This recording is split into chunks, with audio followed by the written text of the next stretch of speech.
एक बार की बात है। पुराने जापान के सबसे बड़े और प्रसिद्ध बौद्ध मठ में एक जवान बौद्ध भिक्षु रहता था, जो कि उस समय के सबसे विख्यात और सम्मानित जैन मास्टर का शिष्य था। वह बौद्ध मठ में जैन मास्टर की सेवा करता और उनसे जैन की शिक्षाएं लेता। वह उनका अभ्यास करता। वह नौजवान बौद्ध भिक्षु बहुत ही होशियार, मेहनती और अपने कार्यों के प्रति ईमानदार था। वह जैन मास्टर के द्वारा दी गई हर एक शिक्षा का पूरे लगन के साथ अभ्यास करता और पूरी ईमानदारी के साथ उनका पालन भी करता। वह कभी भी अपने गुरु को शिकायत का कोई अवसर नहीं देता था। इसीलिए जैन मास्टर भी उससे बहुत खुश और संतुष्ट थे।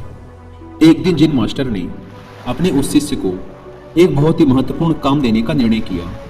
उन्होंने शिष्य को अपने पास बुलाया और उसके हाथों में एक पत्र देते हुए कहा, तुम्हें इस पत्र को जितना जल्दी हो सके क्योटो शहर में रह रहे इसके असली मालिक तक पहुंचाना है। लेकिन याद रहे, किसी भी हालत में यह पत्र तुमसे खोना नहीं चाहिए और ना ही किसी दूसरे व्यक्ति के हाथ लगना चाहिए। इस पत्र का जल्द से जल्द इसके सही मालिक तक पहुंचना बेहद ही आवश्यक है, क्योंकि इसमें हजारों लोगों की जिंदगी और मौत का सवाल है। मास्टर का आदेश मिलते ही वह बिना एक क्षण गवाए अपने काम में लग गया। उसने रास्ते के लिए भोजन लिया, अपनी तलवार उठाई और घोड़े पर सवार होकर निकल पड़ा पत्र को उसके मालिक तक पहुंचाने के लिए। वह अपने घोड़े को तब तक तेजी से दौड़ाता रहा जब तक वह एक बड़ी सी नदी के किनारे नहीं पहुंच गया, जिसे पार करने के लिए एक सकरा सा पुल बना हुआ था। उस पुल के दूसरी तरफ एक समुराई योद्धा अपनी तलवार लिए हुए खड़ा था, जिसने उन पहले 100 लोगों से युद्ध करने की कसम खा रखी थी जो उस पुल को पार करेंगे। अब तक वह वहां से गुजरने वाले 99 लोगों से युद्ध करके उन्हें मौत के घाट उतार चुका था, और अब वह यहां से गुजरने वाले उस 100वें व्यक्ति का बड़ी ही बेसब्री से इंतजार कर रहा था, जिसे युद्ध में मौत की नींद सुलाकर वह अपनी प्रतिज्ञा पूरी कर सके। जैसे ही उस नौजवान बौद्ध भिक्षु का घोड़ा उस पुल पर चढ़ता है, समुराई अपनी गरजती हुई आवाज में बोलता है, तुमने इस पुल पर कदम रख दिया है, इसीलिए अब तुम्हें मुझसे युद्ध करना होगा। अपनी तलवार निकालते हुए समुराई चिल्लाया, मरने के लिए तैयार हो जाओ। अपनी मौत को अपनी तरफ आता देख वह बौद्ध भिक्षु अंदर ही अंदर बहुत डर गया। लेकिन तभी उसे अपने गुरु की बात याद आती है कि पत्र बहुत महत्वपूर्ण है, यह किसी दूसरे व्यक्ति के हाथ नहीं लगना चाहिए। वह समुराई से पत्र की महत्वता के बारे में बताता है और उससे प्रार्थना करता है कि वह उसे उस पत्र को उसके गुरु तक वापस पहुंचा देने दे, और वह वचन देता है कि पत्र वापस करने के बाद वह जरूर उससे युद्ध करने वापस आएगा। समुराई उसकी बात मान लेता है और उसे वापस जाने देता है। पूरे रास्ते भर उस पुल पर हुई घटना के बारे में सोचते सोचते वह कब आश्रम पहुंच जाता है उसे पता ही नहीं चलता। आश्रम पहुंचते ही वह तुरंत जैन मास्टर के पास जाता है और उन्हें सारी घटना कह सुनाता है, इस उम्मीद में कि शायद मास्टर उसकी मदद करेंगे।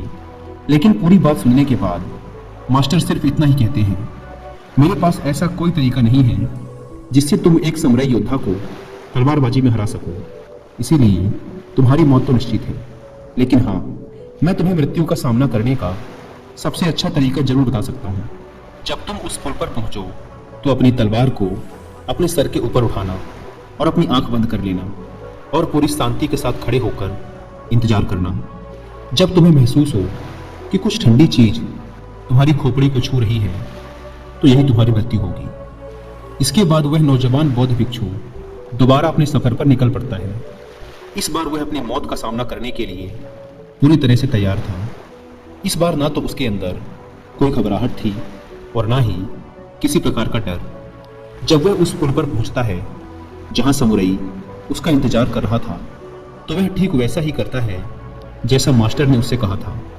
वह अपने दोनों हाथों से तलवार को सिर के ऊपर उठाता है और आंख बंद करके मौत के ठंडे स्पर्श का इंतजार करने लगता है। जब समुराई उस नौजवान बौद्ध भिक्षु को ऐसी अवस्था में देखता है, तो वह समझ जाता है कि जरूर यह भिक्षु किसी सच्चे महान गुरु से मिलकर आया है, क्योंकि उसने आज से पहले आंख बंद किए हुए तलवारबाजी की ऐसी मुद्रा और लड़ाई से पहले चेहरे पर इतनी शांति कभी नहीं देखी थी। उसने ध्यान से देखा, भिक्षु के चेहरे पर ना तो मौत का डर था और ना ही किसी प्रकार की कोई घबराहट। उसने अपनी तलवार नीचे रख दी और अपने घुटनों पर बैठकर हाथ जोड़कर कहने लगा, हे महान गुरु, मुझे मेरे इस मूर्खतापूर्ण दुस्साहस के लिए माफ करें और अपना शिष्य बनाएं, ताकि मैं आपसे अद्भुत तलवारबाजी की कलाएं सीख सकूं।